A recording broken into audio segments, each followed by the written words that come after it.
তো বা এই যে পেটে ব্যথা হচ্ছে, আসলে কি খাওয়াইছিলেন কি কালকে? আলু গাছ, খেয়ার ভুসি।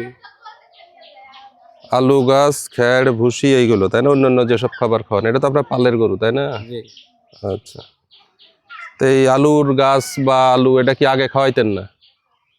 আগের 2 দিন আগে খেয়েছিলেন একবার, আর আবার গতকালকে খাওয়াইছেন? খেলেন একবার।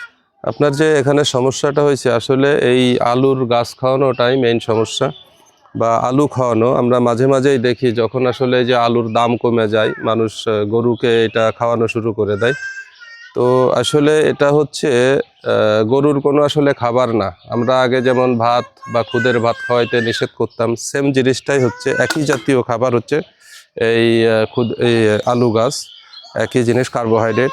তো কাজেই আমি 2 দিন আগেও একটা এরকমের কেস পেয়েছিলাম, যেখানে রেগুলার আলু খাওয়াচ্ছে এবং অনেক একটা দামি গরু অসুস্থ হয়ে গেছে। তো যাই হোক, আমাদের আসলে খামারিদের উদ্দেশ্যে কথা হচ্ছে, আলুর গাছ বা আলু কোনো খাবার না। এবং মূলত এই সমস্যাটা টোটালি যে কোলিক, সাথে ব্লড, টিম্প্যানি, এবং সাথে যে অ্যাকচুয়াল কথা হচ্ছে যে কার্বোহাইড্রেট থেকে, এনগজমেন্ট থেকে এটা হচ্ছে অ্যাসিডোসিস হয়ে যায় আর কি। তো আমাদের এই আলু জাতীয় জিনিস, ভাত, আলু, রুটি, আটা, ময়দা, সুজি যেটা বলি, আলু ওই একই গোত্রেরই খাবার। এটা আসলে খাওয়ানো যাবে না, যার পরিণতি কিন্তু এইটা। তো আমরা এখন চিকিৎসা দিচ্ছি, ইনশাল্লাহ আশা করি ঠিক হয়ে যাবে। ধন্যবাদ।